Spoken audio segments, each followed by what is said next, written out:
Sir మీ పేరు? నా పేరు తిమ్మప్ప అండి. సార్ మనకి ఏపీలో ఎలక్షన్స్ అయితే స్టార్ట్ అయిపోయింది. ఎవరి మట్టికాల ప్రచారాలు అయితే మారుమోగిపోతున్నాయి. ఒక పక్కన ఎన్డీఏ కూటమిగా వస్తున్నారు, ఒక పక్కన జగన్మోహన్ రెడ్డి సింగిల్గా వస్తున్నారు. ఆయన చేసిన 5 సంవత్సరాల పరిపాలన సంక్షేమ అభివృద్ధి గురించి చెప్పాలని మీరు ఏం చెప్తారు? రాష్ట్రంలో ఇప్పుడు ప్రస్తుతం ఏపీలో అయితే ఎటువంటి అభివృద్ధి లేదు. సో ఇప్పుడు నెక్స్ట్ ఆంధ్రప్రదేశ్కి నిజమైన నాయకుడు అంటే చంద్రబాబు నాయుడు. ఎన్డీఏ కూటమి వల్ల రాష్ట్రం బాగు గురించి వాళ్ళు ఎన్డీఏ కూటమికి జతకట్టారు. సో ప్రస్తుతం చూసుకున్నట్లయితే ఏపీలో ఎటువంటి అభివృద్ధి లేదు. ఒక పోలవరం ప్రాజెక్టు కానీ, నెక్స్ట్ యువతకు ఉద్యోగ అవకాశాలు కానీ, ఎటువంటి ఇండస్ట్రీస్ కంపెనీస్ కానీ ఏమీ అలాంటివి ఏమి లేవు. అక్రమంగా ఇసుక దోపిడీ ఎక్కువ జరుగుతూ ఉంది రాష్ట్రంలో. లిక్కర్ మాఫియా, లిక్కర్లో అయితే సామాన్య ప్రజలు ఎంతోమంది ప్రాణాలు కోల్పోతూ ఉన్నారు ఆ లిక్కర్ తాగి. సో ఇప్పుడు రాష్ట్రంలో ఖచ్చితంగా చంద్రబాబు నాయుడు వస్తేనే రాష్ట్రంలో యువతకి ఉపాధి కల్పన కానీ, అభివృద్ధి బాటలు కానీ, తాగునీరు సమస్య, మంచినీరు, ఉద్యోగ అవకాశాలు, తర్వాత డిఎస్సి నోటిఫికేషన్ ఇవన్నీ చంద్రబాబు నాయుడు వస్తేనే సాధ్యమవుతుంది. ఇప్పుడు ప్రస్తుతం ఉన్న జగన్మోహన్ రెడ్డి ఎలాంటి అభివృద్ధి ఏం లేదు. కేవలం బటన్లో నొక్కడం తప్ప ఆయన వల్ల ఎలాంటి ఉపయోగం లేదు. రాష్ట్రంలో ఇండస్ట్రీస్ కంపెనీస్ లేవు, తర్వాత రోడ్ల సౌకర్యాలు సక్రమంగా లేవు. ఇంకా వేరే దేని గురించి సంబంధించుకునే కేవలం ఆయన బటన్లో నొక్కడం తప్ప వేరే అభివృద్ధి అనేది కనపడట్లేదు. సో ఇది ప్రజలు ఏంటంటే రేపు 13వ తారీఖున ఖచ్చితంగా ఎన్డీఏ కూటమికి అభివృద్ధి పట్టం కట్టి రాష్ట్రాన్ని మళ్ళీ ప్రగతి పథకంలో నడిపించాలని కోరుకుంటూ ఆశిస్తున్నాను. అంతే. 3 రాజధాని విషయంలో మాట తప్పేసి అని చెప్పేసి ప్రజలు అంటున్నారు. దాని గురించి ఏం చెప్తారు? అది మాత్రం ఖచ్చితం. ఎందుకంటే 3 రాజధానులు అని చెప్పి 5 ఇయర్స్ నుంచి కనీసం ఒక్క ప్రాంతాన్ని కూడా అభివృద్ధి చేసింది లేదు. కేవలం నాటకం అంతే. 3 రాజధానులు అని చెప్పి ప్రజలు మభ్యపెట్టడం తప్ప ఆయన చేసిందేం లేదు. సో నెక్స్ట్ ఏంటంటే చంద్రబాబు నాయుడు వస్తే ఖచ్చితంగా అమరావతి రాజధాని, ఒక హైదరాబాద్ నగరం అయితే ఎలా నిర్మించాడో సేమ్ అమరావతి ప్రాంతాన్ని కూడా అలాగనే నిర్మించి గొప్ప ఆంధ్రప్రదేశ్ ప్రజలకు గొప్ప వరంగా తీర్చిదిద్దబోతున్నాడు. సో నెక్స్ట్ 2024 ఎలక్షన్లో ఖచ్చితంగా ఎన్డీఏ కూటమి అభివృద్ధిలోకి వస్తుంది, రాష్ట్రం ప్రగతి పథంలో నడుస్తుంది. అలాగే పవన్ కళ్యాణ్ గారు పిఠాపూర్ నుంచి పోటీ చేస్తున్నారు. ఆయన విజయ అవకాశం 1,00,000 మెజార్టీతో గెలవాలని కోరుకుంటున్నాను. నేను మనస్ఫూర్తిగా కోరుకునేది కూడా అదే.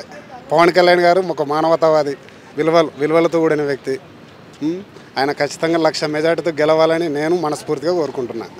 లోకేష్ గారు మంగళగిరి నుంచి పోటీ చేస్తున్నారు. ఆయన గత ఎన్నికలతో పోల్చుకుంటే ఇప్పుడు చాలా మాట అదంతా చేంజ్ అయ్యి కొంచెం ప్రత్యర్థులకు కూడా సమాధానం చెప్తున్నారు. ఆయన విజయ అవకాశాలు ఎలా ఉన్నాయి మంగళగిరి నుంచి? ఖచ్చితంగా నారా లోకేష్ గారు కూడా ఖచ్చితంగా మంగళగిరి నుంచి భారీ మెజార్టీతో గెలవబోతున్నాడు. ఎందుకంటే ఒకప్పుడు గత 5 సంవత్సరాల కిందట చూసుకుంటే ఆయన మాటకి, ఆయన విధానంకి, ఆయన పద్ధతులు అన్నీ ప్రజల్లో ఎంతో మార్పు తీసుకొచ్చింది. సో జగన్మోహన్ రెడ్డి కంటే కూడా ఆయన చాలా 100 రెట్లు నయం ఇప్పుడు. ఎందుకంటే ఏ ఒక్క మాట కానీ, తీరు కానీ, ఒక ప్రెస్ ముందుకు వచ్చి మాట్లాడే విధానం కానీ, జగన్మోహన్ రెడ్డి 5 సంవత్సరాల నుంచి ఏ రోజు ప్రెస్ ముందుకు వచ్చి మాట్లాడింది లేదు, దాఖలాలు కూడా లేవు. సో నారా లోకేష్ 100 రెట్లు నయం. ఖచ్చితంగా మంగళగిరిలో నారా లోకేష్ గెలవబోతున్నాడు. వైసీపీ మేనిఫెస్టో మీరు అబ్జర్వ్ చేసి ఉంటారు, పెద్దగా మార్పులు చేర్పులు లేవని చెప్పేసి అంటున్నారు. మేనిఫెస్టోలో ఎలాంటి మార్పులు చేర్పులు లేదు. ఇప్పుడు ఎన్డీఏ కూటమి మేనిఫెస్టో అయితే ఖచ్చితంగా ప్రజలకి అన్ని మంచి కూరే విధంగానే ఏర్పాటు చేశారు. సో ఇప్పుడు ఇంతకుముందు వైఎస్ జగన్మోహన్ రెడ్డి ఇంతకుముందు ఇచ్చిన సేమ్ మేనిఫెస్టోని ఇప్పుడు జస్ట్ ఏంటంటే కొంచెం ఎక్స్టెండ్ చేశారు అంతే. దానివల్ల ఏం ఉపయోగం లేదు, అది లేదు.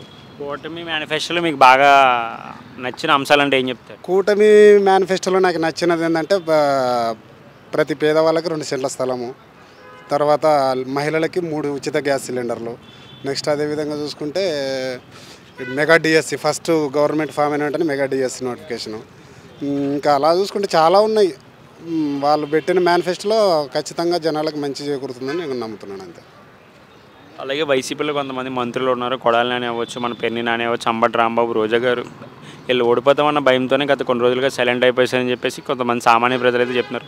సో మీరు దాని గురించి ఏం చెప్తారు? ఖచ్చితంగా వాళ్ళకి ప్రజలే బుద్ధి చెప్తారు, తగిన బుద్ధి వాళ్ళే చెప్తారు. ఎందుకంటే వాళ్ళు మంత్రులుగా చేపట్టినప్పటి నుంచి కనీసం వాళ్ళకి సంబంధించిన శాఖల గురించి ఒక్క మాట కానీ, ఒక్క 10 కానీ, కనీసం వాళ్ళకి సంబంధించిన ఎలాంటి ప్రెస్ మీట్లు పెట్టి వాళ్ళకి సంబంధించిన శాఖల గురించి ఏ రోజు మాట్లాడింది లేదు. ఎంతసేపు చంద్రబాబు నాయుడు, పవన్ కళ్యాణ్, 4 పెళ్ళిళ్ళు చంద్రబాబు నాయుడు, ఇది తప్ప వేరేది టాపిక్ మాట్లాడింది లేదు. సో ప్రజలు ఖచ్చితంగా వాళ్ళకి తగిన బుద్ధి చెప్పి ఖచ్చితంగా ఇంటికి పంపిస్తారు. వాళ్ళకి 2024 తర్వాత వాళ్ళు జైలు గోడలు ఊసలు లెక్క పెట్టాల్సిందే ఖచ్చితంగా. అలాగే ఐటీ మంత్రి గుడివాడ అమర్నాథ్ గురించి గుడివాడ అమర్నాథ్ గురించి ఇంకేం చెప్తారులేండి. ఆయన గుడ్డు పెట్టాలా, ఇంకా పొదగాల, అది ఏంటి ఆయన మాట్లాడే విధానం. ఒక ఐటీ మినిస్ట్రీ అదే నా మాట్లాడేది. ఇక్కడ తెలంగాణ ఐటీ మినిస్టర్ ఉండే ఇంతకుముందు కేటీఆర్, ఆయన ఎలా మాట్లాడుతుండే, ఆయన తీరు కానీ ఆయన పనితీరు కానీ చాలా మంచి, జనాలకు చాలా మేలు చేస్తాడు కేటీఆర్. సో అక్కడ మన ఏపీ మంత్రి చూసుకుంటే ఆయన గుడ్డు పెట్టాలి, అది ఏంటి అసలు మంత్రి మాట్లాడే విధానం అది. సో ప్రజలు ఇవన్నీ గమనిస్తారు. రాబోయే 2024లో ఖచ్చితంగా ఎన్డీఏ కూటమి గెలుస్తుంది. భారీ మెజార్టీ 160+ ఖచ్చితంగా నేనైతే నమ్ముతున్నాను. హిందూపూర్ నుంచి బాలకృష్ణ గారు ఎమ్మెల్యేగా పోటీ చేస్తున్నారు, వాళ్ళ అల్లుడు భరత్ ఏమో వైజాగ్కి ఎంపీగా పోటీ చేస్తున్నారు. సో ఇద్దరు విజయ అవకాశాలు, మెజార్టీ ఎలా ఉన్నాయి? అందరు గెలవాలని అయితే నేను మనస్ఫూర్తిగా కోరుకుంటున్నాను. ఏపీలో ఖచ్చితంగా ఎన్డీఏ కూటమి అభివృద్ధి లేక ప్రభుత్వం చేపట్టాలని, ప్రజలకు మేలు చేకూర్చాలని కోరుకుంటున్నాను. ఖచ్చితంగా 160+ అనుకుంటున్నాను నేనైతే. వైసీపీ అది ప్రజలు నిర్ణయిస్తారు, ప్రజలు ఎన్ని సీట్లు ఇస్తారనేది ప్రజలు నిర్ణయిస్తారు. Okay, thank you. Telugu 70mm news ఛానల్కి thank you so much. Sir మీ పేరు? నా పేరు అప్పలరసయ్య. సార్ ఏపీలో ఎలక్షన్స్ అయితే స్టార్ట్ అయిపోయినాయి, ఎవరి మట్టుకాల ప్రచారం తగ్గట్లేదు. ఒక పక్కన ఎన్డీఏ కూటమికి వస్తున్నారు, ఒక పక్కన జగన్మోహన్ రెడ్డి గారు సింగిల్గా వస్తున్నారు. ఈ 5 సంవత్సరాల పరిపాలన జగన్మోహన్ రెడ్డి గారు చేసిన సంక్షేమ అభివృద్ధి గురించి చెప్పండి, మీరు ఏం చెప్తారు? 5 సంవత్సరాల పరిపాలన అంటే ఆయన జనాలకి ఇస్తాను కానీ అభివృద్ధి అంతా ఏం చేయలేదు. చదువుకున్న పిల్లలకు ఉద్యోగాలు లేవు. తగినవి అన్ని మిగతా అన్ని తనఖాలు పెట్టి డబ్బులు పంచడం కాదు అభివృద్ధి అనేది. రాజధాని అనేది లేదు అసలు. ఇల్లు ఉంటే కదా ఎవడైనా సొంత ఇల్లు ముందు చూసుకోరా, తర్వాత ఏదైనా మాట్లాడవచ్చు. సో ఇల్లే లేదు రాజధాని గురించి. ఇంకా ఆయన ఏం మాట్లాడతాడు? 3 ముక్కల ఆట ఆడుతాడు ఆయన. మేము నిజమేనండి, మీకు తెలంగాణ ఆంధ్రాలో పుట్టి తెలంగాణ ఉండడం చాలా బాధ అనిపిస్తుంది. ఆంధ్రాలో ఈ తెలంగాణ బెస్ట్ అనిపిస్తుంది. అంత ఏదో నమ్మి నేను కూడా ఇది వైఎస్ రాజశేఖర రెడ్డి ముఖం చూసి జగన్మోహన్ రెడ్డికి ఓటేసాం. కానీ ఆయన రాజశేఖర్ అంటే అంత ఇది చేయలేదు. ఈయన వర్స్ట్.